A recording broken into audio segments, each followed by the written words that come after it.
हरिओम। नमस्कार मित्रों, प्रणाम। जय श्री राम, जय बद्री केदार। मित्रों, एक बार पुनः आपका स्वागत कर रहा हूं अपने इस ज्योतिष कार्यक्रम में, जहां पर कि मैं आपको ज्योतिष से संबंधित, आध्यात्म से संबंधित छोटी छोटी और महत्वपूर्ण जानकारियां उपलब्ध कराता हूं। इसी कड़ी में मित्रों आज चर्चा करूंगा कि व्यक्ति को धन किस प्रकार से प्राप्त होता है, किन किन माध्यमों से प्राप्त हो, कौन से ग्रह ऐसे हैं जो हमें धन की प्राप्ति में सहयोग करते हैं या हमें धन को अर्जित करने में सहायता प्राप्त कराते हैं। तो मित्रों, वीडियो प्रारंभ करूं इससे पहले आपसे आग्रह है, यदि आपने चैनल को सब्सक्राइब नहीं किया है तो कृपया चैनल को सब्सक्राइब जरूर करें, वीडियो को अंत तक देखें और यदि आपको ठीक लगती हैं तो अन्य लोगों तक पहुंचाने के लिए वीडियो को शेयर भी करें।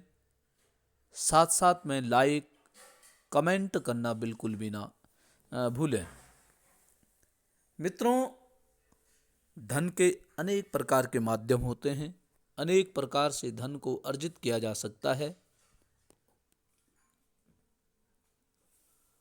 और ग्रहों की भी महत्वपूर्ण भूमिका होती है धन को अर्जित करने में।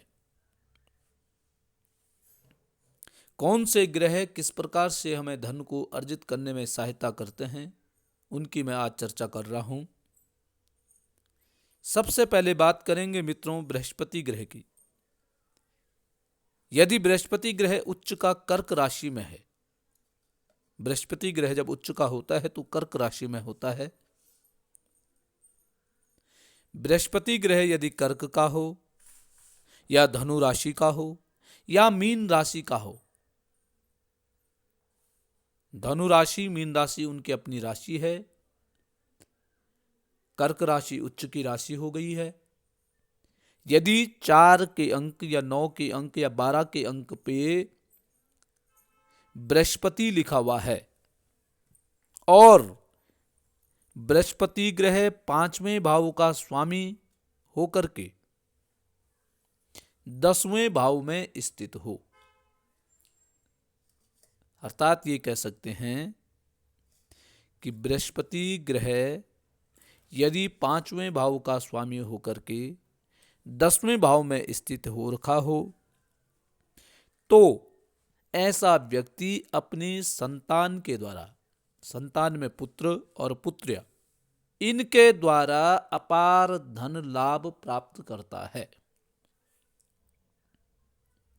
या इसको दूसरी भाषा में यदि आप समझना चाहते हैं कि यदि कोई व्यक्ति, यदि किसी व्यक्ति के पंचम भाव का स्वामी बृहस्पति 10वें भाव में बैठा हुआ है, पंचम भाव का स्वामी बृहस्पति हो, तो इसका मतलब है कि 5वें भाव में धनु राशि हो या मीन राशि हो, 9 का अंक हो या 12 का अंक हो, और वो बृहस्पति यदि 10वें भाव में बैठा हो और ऐसा व्यक्ति यदि व्यापार करना चाहता है तो वो अपनी संतान के नाम से व्यापार करें, अपने पुत्र या अपनी पुत्रियों के नाम से आप व्यापार करेंगे तो आपको लाभ की प्राप्ति होगी। एक दूसरा है बुध ग्रह, शुक्र ग्रह और शनि। बुध, शुक्र और शनि एक साथ बैठ रखे हों तो ऐसा व्यक्ति भी व्यापार में बहुत उन्नति करता है और ये तीनों ग्रह मिलकर के व्यापार में ऐसे व्यक्ति को धनवान बनाने का काम करते हैं। यदि ये तीनों ग्रह 10म भाव में हो तो और अच्छी बात है, 7म भाव में हो ये और भी उन्नत बात है, परंतु 3 ग्रह बुध, शुक्र और शनि। इसके अलावा मित्रों 10वें भाव का स्वामी, 10म भाव का जो स्वामी है वह वृषभ राशि या तुला राशि में बैठा हुआ हो, और शुक्र या 7वें भाव का स्वामी 10वें भाव में हो तो व्यक्ति विवाह के द्वारा पत्नी की कमाई से बहुत धन प्राप्त करता है। अर्थात ऐसा भी होता है कि ऐसे व्यक्ति की पत्नी ही धन अर्जित करती है, धन कमाने का काम करती है।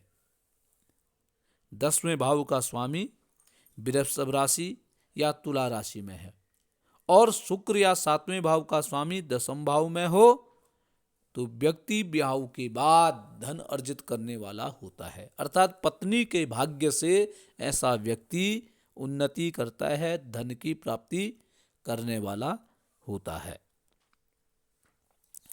इसके अलावा मित्रों, बुध, शुक्र और बृहस्पति, बुध, शुक्र और बृहस्पति किसी भी भाव में एक साथ हों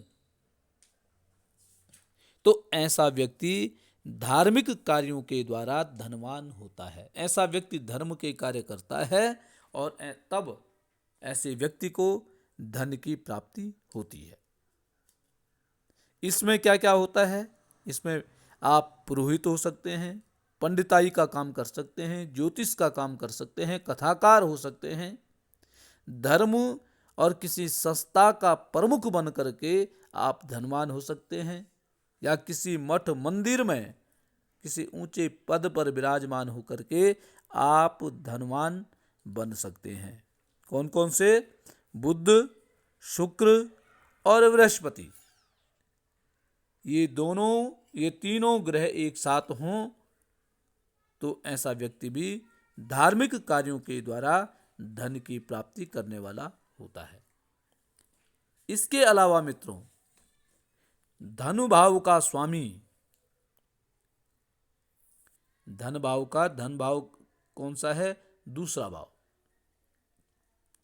दूसरे भाव का स्वामी दूसरे भाव में ही बैठा हुआ हो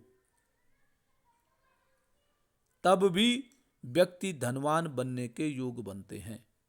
या दूसरे भाव का स्वामी एकादश भाव में बैठा हुआ हो, लाभ भाव में बैठा हुआ हो।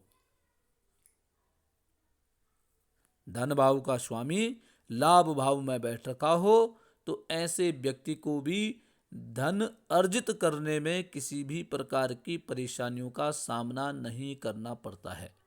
अर्थात ऐसे व्यक्ति को भी अपार धन की प्राप्ति होने के योग बनते हैं।